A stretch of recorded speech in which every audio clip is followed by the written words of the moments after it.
Hello, welcome back to another episode of Your Individual Wedding. Today's guest is the wonderful Nina from Occasion Queens. Nina is an on-the-day wedding coordinator, and in this episode she explains exactly what her job involves and how it differs from that of a wedding planner and a venue coordinator. Now, we recorded this episode quite a few months ago, just as lockdown was starting, when we didn't know what was happening with weddings and the wedding industry. Nina has been an integral part of the What About Weddings campaign, working closely alongside other high profile wedding industry leaders to help lobby the government for a plan of action and recovery for the wedding industry. Really appreciated talking to Nina and hearing about her expertise. And even though weddings are a little bit different at the moment, all of her advice is super useful. And I can't wait until Nina, myself, and everyone in the wedding industry can get back to a little bit of normality and help all you wonderful couples out there plan the wedding that you truly deserve to have. Hold on tight, it will happen. We're all here for you. We're all willing you on and doing everything we can to support you. But right now, take a break, don't stress, and find out all about Nina from Occasion Queens and why you can benefit from on-the-day wedding coordination.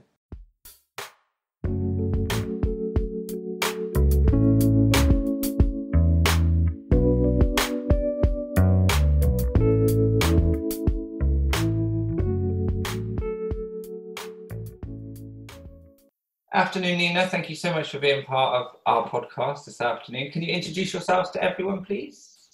I can. Hello, everyone. My name's Nina and I run Occasion Queens. Fantastic. So what is Occasion Queens? That's a good question. Where to start? So Occasion Queens specialises in on-the-day coordination and setup. We're slightly different in that we don't do full wedding planning.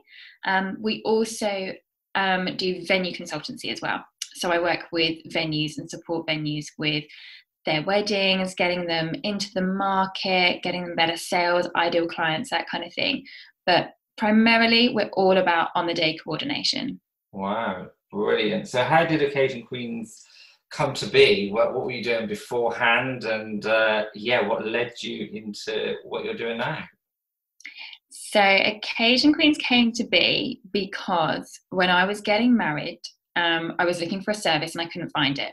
So I've been in the events industry for 17 years. Wow. And I knew exactly how I wanted my wedding to go.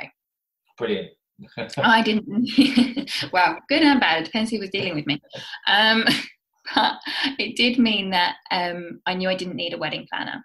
But it also meant that I knew that I needed someone who was there on the day, just on the day, to make sure that everything I had planned went off exactly how I wanted it, because I realised that I couldn't do that myself.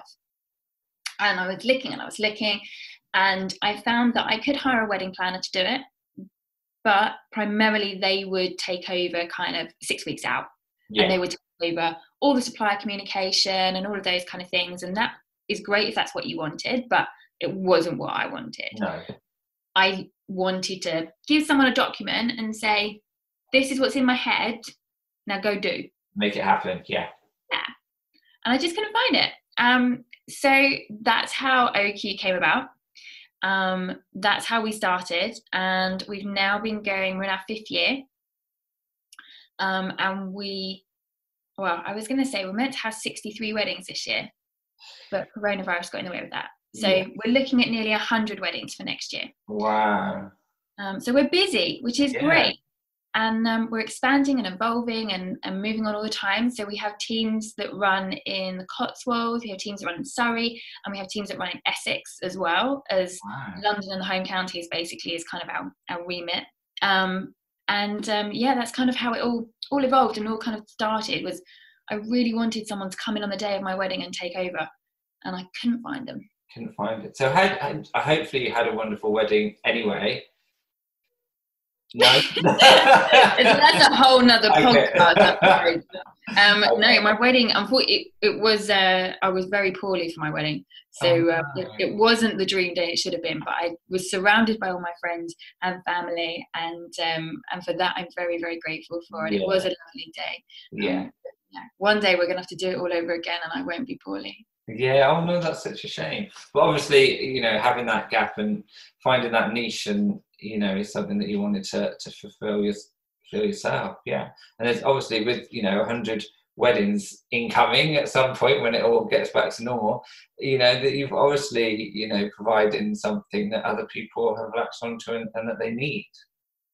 Yeah, it's I don't really like talking about the amount of weddings that we have, as I often feel that it's kind of seen as a bit showy offy, and that's not really what it is. What OQ is about is giving everybody a stress-free day.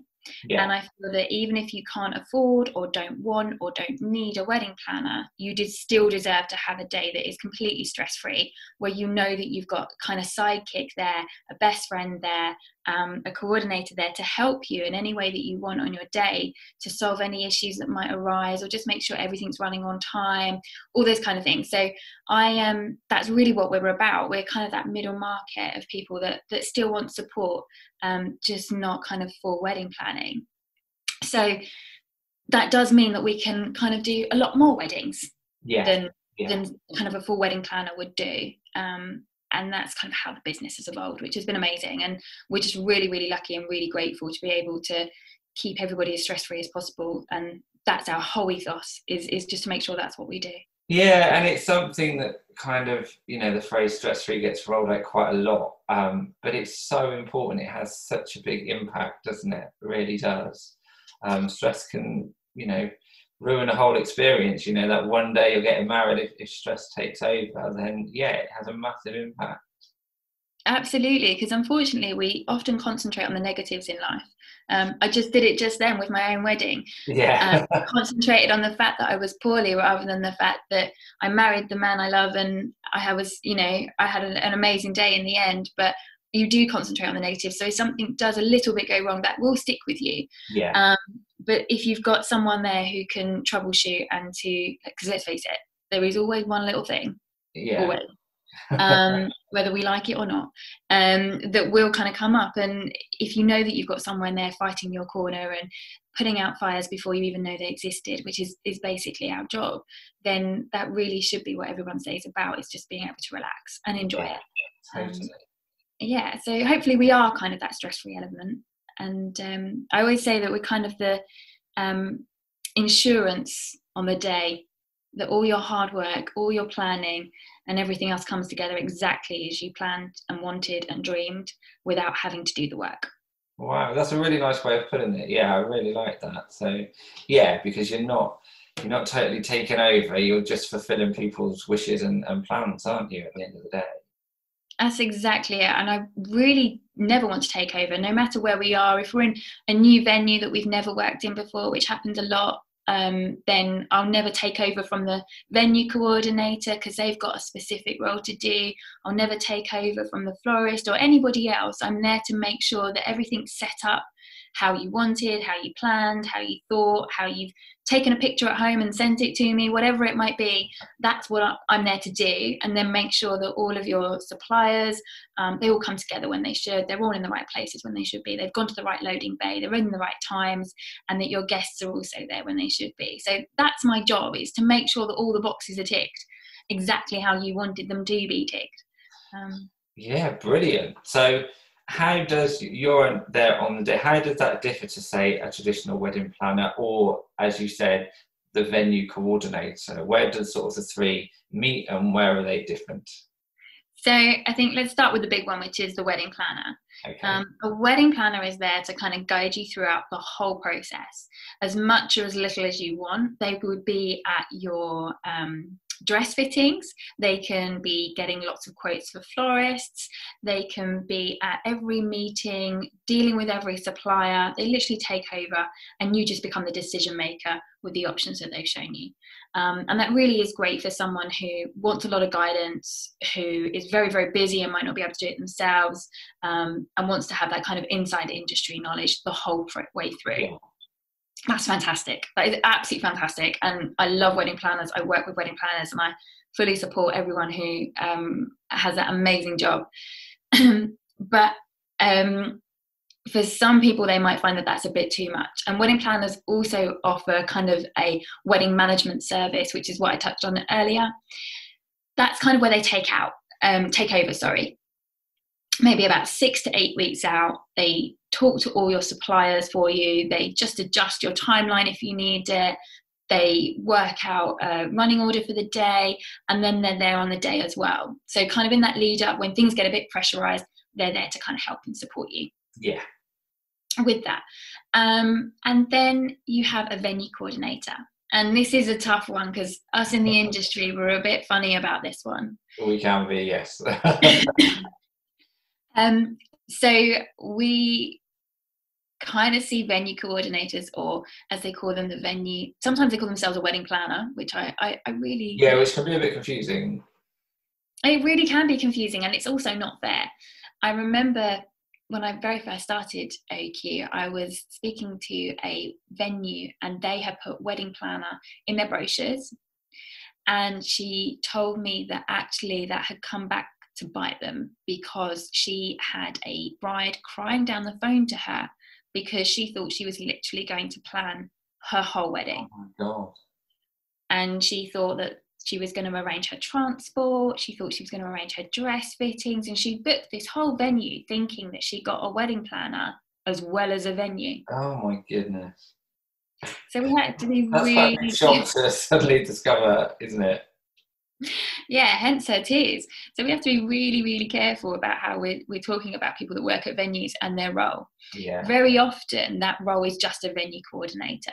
So they are there to make sure that your food is ready on time, your drinks reception's ready on time, the venue's open, the venue staff are fully briefed and they know what they're doing, and they will support you in terms of making sure that you're ready for your ceremony at time. But they're not there for those little details. No. So it's not... The venue coordinator often isn't one that's going around and checking your name places and favours are out exactly as you wanted them to be out. That's often going to be the catering staff, the agency staff. It's going to be hungover Saturday staff. Yeah, very likely. Yeah. Yeah, they're the people who are putting it out. So we really do kind of take that part that you've planned so hard, and that's all we're concentrating on. So we're not worried about what else is going on with the venue or anything along those lines. We're purely there for you, as a wedding planner would be too. But a venue coordinator is there for the venue. They're there to make sure that everything works well within the venue, that everything's running as it should be, but they're not got that eye and that dedication to exactly doing it, whatever it is that you've planned. Also, that might be passed on to someone else. So it might be that the venue coordinator is not actually there on the day. That can happen quite a lot, actually. Yeah, they might pass over to their ops manager, their banqueting manager, whoever it might be that actually runs the day. It could be a GM of the restaurant you're in. It could be anybody like that. And if that's the case, they definitely don't know all the small details that you've gone into. I had a classic example of this, actually. I was doing a wedding last year, and the bride was very adamant that her wedding was all white. Everything was all white. And the general manager was running the venue on the day, and she went and rolled out the aisle runner for the aisle, and it was cream. Oh dear. Oh dear, indeed. So she had no idea. Like, she just rolled it out and left it there. And I came up to her and I was like, have you got a white aisle runner? Because they specifically requested a white aisle runner. And she's like, well, no, this is the aisle runner that we have. It's cream. So I knew that aisle runner had to go. Yeah. I knew there was no way that my bride's first impression of her wedding was going to be a cream aisle runner. Oh, goodness. But the general manager would never, ever, ever have known that. No, that's true. So that really is the difference of how those kind of different elements come together, and that's why I think we have to be very careful with our language and how we describe ourselves and our jobs and on what we do. So my role as a coordinator is to come in on the day and coordinate. And that really is kind of the beginning and the end, and we do that in different ways. So all of our packages start with an inspiration session. And in those inspiration sessions, we go through someone's wedding from beginning to end. We look at their timelines, we look at the suppliers they're using, we look at the suppliers they might need, and we recommend lots of suppliers, and we do that based on the couple's style and budget. So we don't have like a blanket list. I'm not a fan of that. So we make sure that at the beginning, we've kind of planted all those seeds, we've given them all the direction they need, we've kind of brought a bit of a plan together that allows them to go away and then plan their own wedding from then. And then we come back in at the end and they show us what they've done, and we give them templates to fill in and things like that, so we know what we're looking for, and we run through their timeline, we fill out everything we need to know, we put in all the little extras like when we've got to light the tea lights and all that kind of bit, and then we come in on the day and we're there for as much or as little of the day as they want. So we might come in, set everything up and then leave, or we come in, set everything up and stay until the first dance and coordinate all your suppliers and everything till that point, or we can stay right up until the end of the day. Fantastic. So yeah, so that's how we work, and that kind of differentiates between what everyone's jobs are. Yeah, that's really useful to know, and they can be confusing for other suppliers, I think, as well as, you know, couples, especially for couples, you know, that are not used to weddings. Where does one role end and the other one begin, and things like that. So yeah, that's made it really clear. How much do you find that during that inspiration session that you have, how much are you guided by the clients and how much guiding do you have to do? Does it vary quite a lot? Do you feel you're sort of educating couples quite often on things they might not have considered? Absolutely. A really tricky question. We very much take the couple's style, so we don't like to put our style out there. No, because it's not about us, and people aren't choosing us for our style, they're choosing us because they know we can manage their wedding really well. So we take their style and we push it through to places where they might not have seen, they might not have realized, we might elevate it slightly. And we give them that guidance, and we might do that in terms of kind of maybe just the colors they're using or the type of flowers they're thinking of, or we might do it in another way. So for example, a couple of years ago now, I had a couple who were really into heavy metal music. Okay.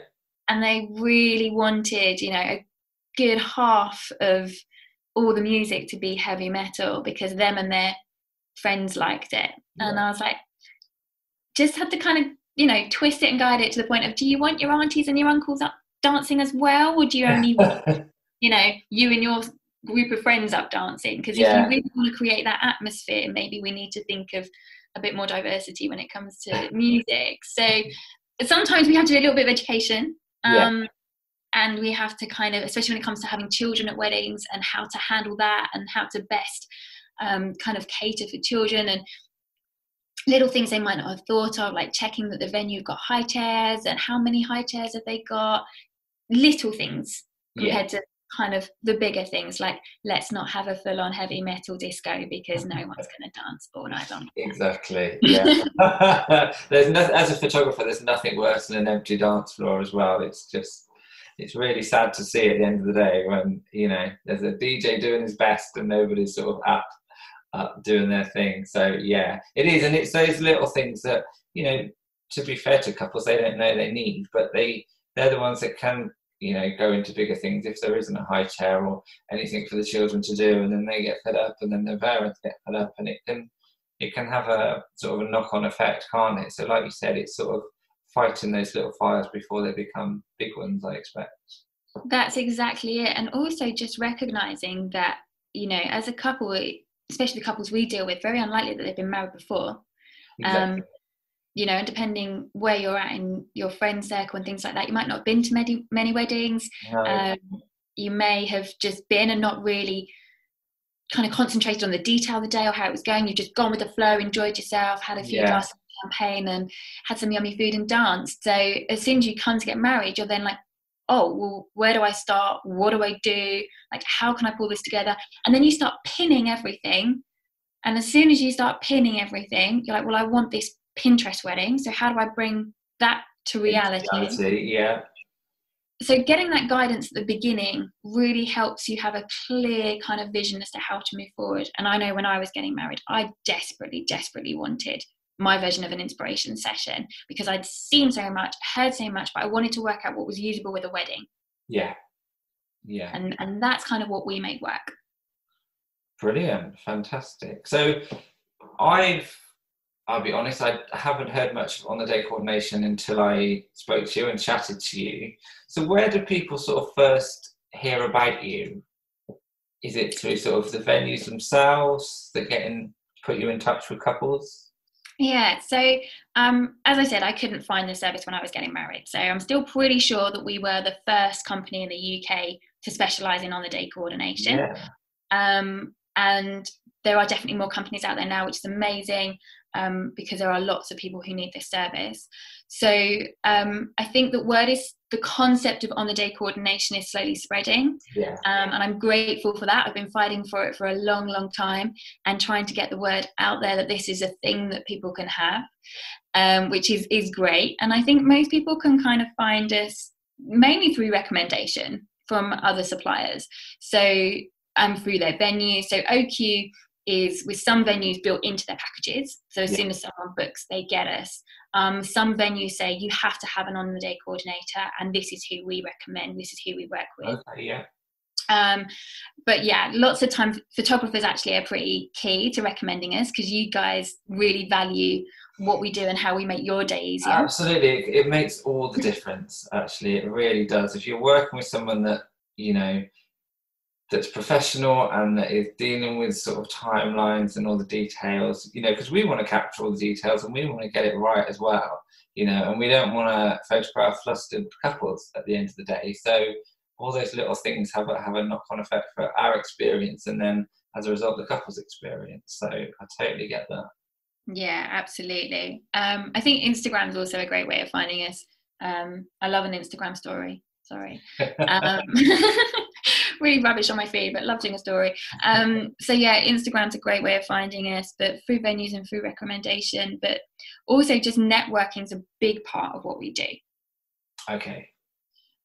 So making sure that suppliers know about who we are, what we do, and how we're slightly different to the norm is really intrinsic to most of my year. And for those that do follow me, they know that I'm normally super busy running from venue to venue to venue across London, meeting this person, having coffee with this person, and just making sure that my network of people that know that we exist is a really positive one. I'm really put a lot of emphasis on surrounding myself with really positive people who are encouraging and supportive, and that we all kind of support each other that way. I recommend so many people all the time that I want to make sure the people I'm recommending are so valuable to the couple and will enhance their wedding planning journey. Yeah, absolutely. I feel the same. It's sort of making sure that if you give someone a recommendation, that they're going to sort of, continue that sort of the experience that you're planning to provide, and it all ties together nicely, and you don't want a recommendation to reflect badly on yourself, and you don't want it to have a negative impact on the wedding. So yeah, it's really important that you build those relationships, and I think couples appreciate that from what I've seen, and to be able to say to couples, here are some people that I know will suit your style, like you say, or do a good job and you can trust them. And again, it's another way of removing some of that stress because you're helping them make informed decisions, aren't you? Exactly that. They know that, and I always say this, that when I'm recommending a florist, for example, I always say, when you get the quote back, I know that quote you'll be getting is fair for what you've asked of them.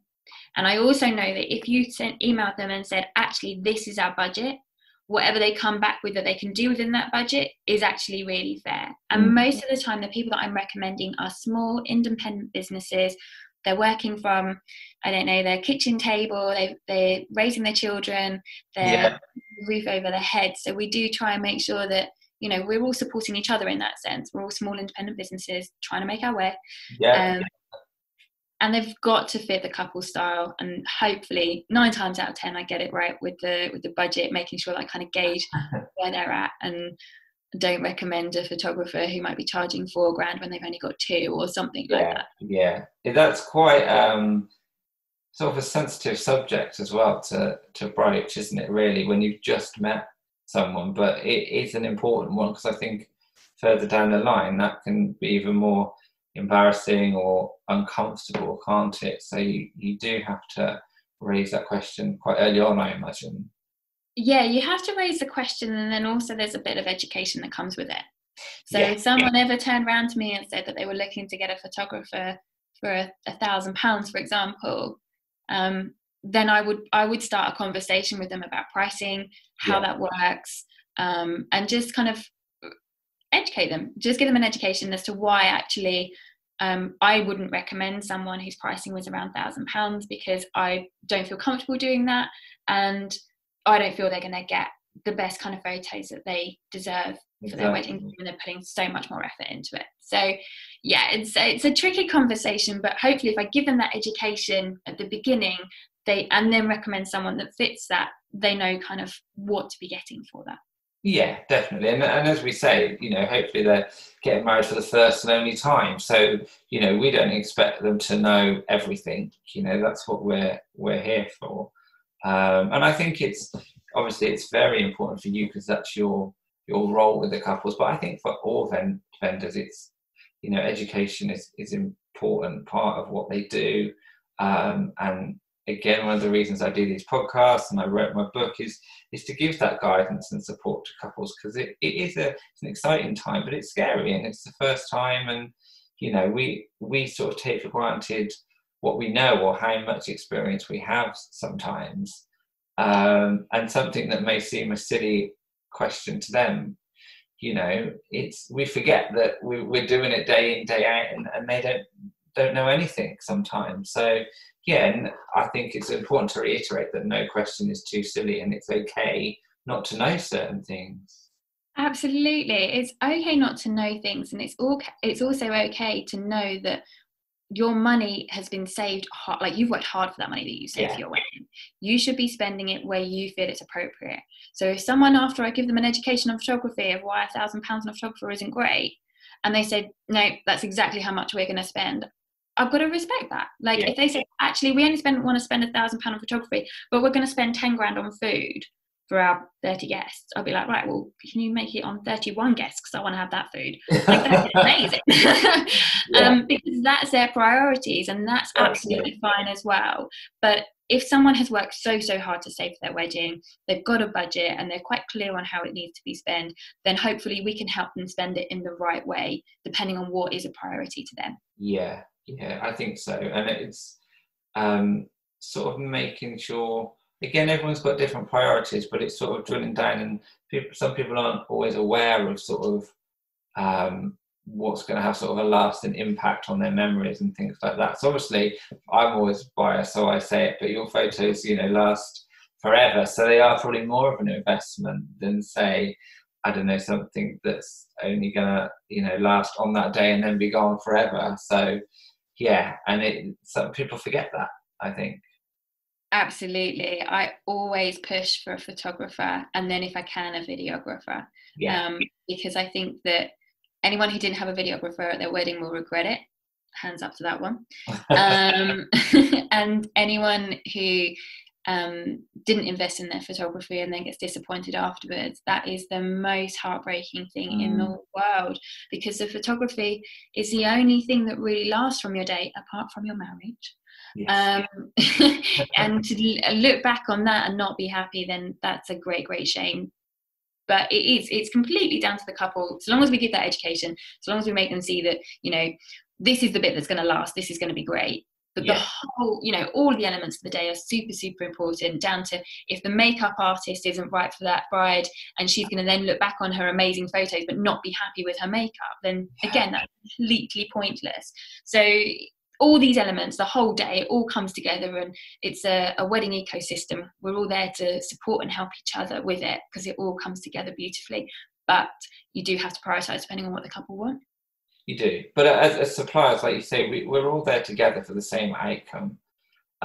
So I'm very much in favour of, again, networking, but on the day, we have to understand that we've all got our jobs to do and our roles to play in creating that day. So I never see it as competition or competing for time or anything like that. As you say, it all plays together. That's exactly it. And hopefully as a coordinator, we bring all those elements together just as it should. So far, 5 years in, we're still, touch wood, we're still okay. But yeah, I think it is really important that we realise, that again, if you look at the example that I just gave with a makeup artist, if she hasn't done exactly as the bride wanted, she's not going to be happy for the whole of her day. If I mess up the timings for the speeches or something like that, then everyone else is going to be cross, we're going to overrun, the food's going to get cold or something horrible like that. So we all have to support and help each other on a day to make sure it runs smoothly, perfectly, and exactly how the couple want. And like I said, so far that's worked. Brilliant. That's a really nice way to round up the podcast. So that was very well done with you. So you've obviously done this before. But before we go, just tell everyone how they can find out more about Occasion Queens, where you are on social media and your website, etc. Yeah, so you can find us at www.occasionqueens.com. You can find us on Instagram at occasion.queens. And they're probably the best places, to be honest. You can just drop us an email, give us a call, whatever it is. I'm always on my phone 24/7. But yeah, we're always kind of the end of a DM. So yeah, don't be afraid to drop us a message. Fantastic. Thank you so much for your time today, Nina, and good luck with all the upcoming weddings whenever they get back to some sort of normality. And hopefully we'll have you on again to share even more of your wisdom in the future. But until then, take care. Thank you very much. Thanks for having me, Ross.